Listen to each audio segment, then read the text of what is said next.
नमस्कार मित्रांनो, मी सिद्धेश्वर आणि मी आज आलो आहे वालूर या गावी. वालूर या ठिकाणी ऐतिहासिक असणारी अष्टवक्राकार अशी बारव आहे, जी खूप वैशिष्ट्यपूर्ण बारव आहे.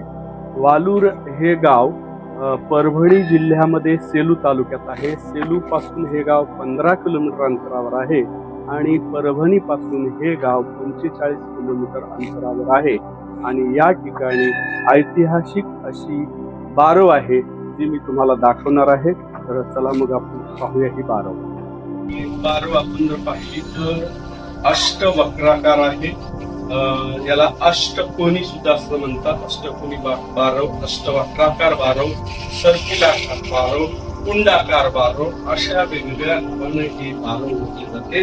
आता अष्टवक्राकार म्हणजे याला 8 बाजूने आपल्याला या बारव मध्ये जाता येते. पहा, आणि हे पहा, 1 2 3 4 5 6 7 आणि 8. प्रत्येक बाजूने याला 8 पायऱ्या आहेत. आणि या 8 पायऱ्या झाल्यानंतर परत असा स्तर आहे. खाली आपल्याला ही बारव खाली नेते आणि जशी जशी खाली जाते तशी तशी याचा आकार जो आहे आणि खाली कुंड आहे.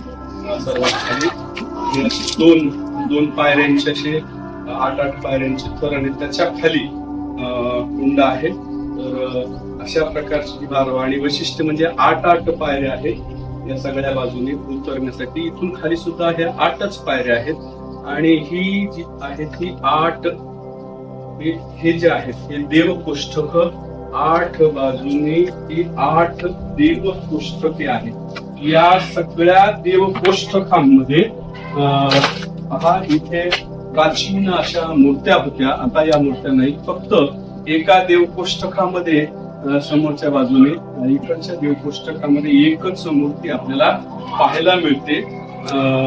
ते याच खास असं वैशिष्ट्य आहे. हे पहा, या देवकोष्ठकामध्ये ही एकमेव अशी मूर्ती इथं आहे. बाकीच्या मूर्त्या कदाचित इथे असणारे माणकेश्वर मूर्ती आहेत, तिथे काही असतील किंवा आणखीन त्या आणखी कुठेतरी ठेवल्या असतील, परंतु इथे फक्त ही एकच मूर्ती आहे. मित्रांनो, अशा प्रकारच्या बारव म्हणजे हा आपला संस्कृतीचा एक ठेवा आहे, अनमोल ठेवा आहे. ही एकमेव बारव आहे.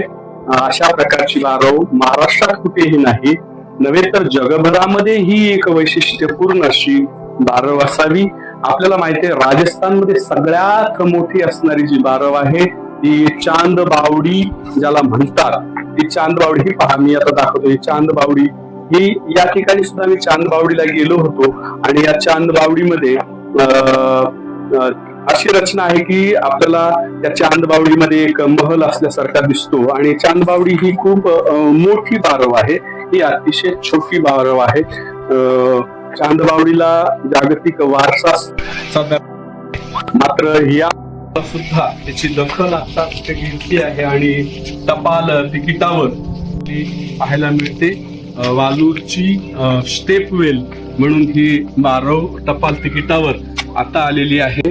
ही जतन करून ठेवणं गरजेचं आहे. यासाठी शासनानं खास असं लक्ष देणं गरजेचं आहे. गावकऱ्यांनी मिळून काही वर्षापूर्वी याची साफसफाई स्वच्छता केली होती, परंतु इथे वारंवारपणे अशी स्वच्छता करण्यासाठी किंवा याची देखभाल करण्यासाठी शासनाने याची काहीतरी व्यवस्था करणं गरजेचं आहे. तरच आपला हा सांस्कृतिक वारसा, हा ठेवा इथे टिकून राहील. अन्यथा हा एक कडून ठेवा नष्ट होईल असं मला वाटतं. आणि आपण जर इथं परभणी जिल्ह्यात आलात तर या वालूरच्या बारवला अवश्य भेट द्या. अतिशय वैशिष्ट्यपूर्ण अशी कुंडाकार बारव. आता यामध्ये पाणी आहे.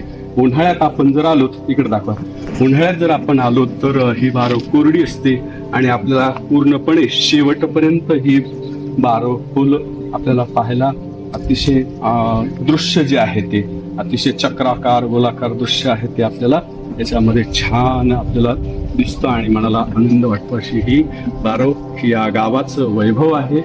कदाचित हे गाव त्या काळामध्ये 1 ते 1.5 हजार वर्षापूर्वी हे गाव वैभवशाली असावं, वैभव संपन्न असावं कारण अशा प्रकारची ही बारव एकमेव बारव या गावामध्ये आहे. यावरून या गावाचं महत्त्व आपल्याला लक्षात येतं.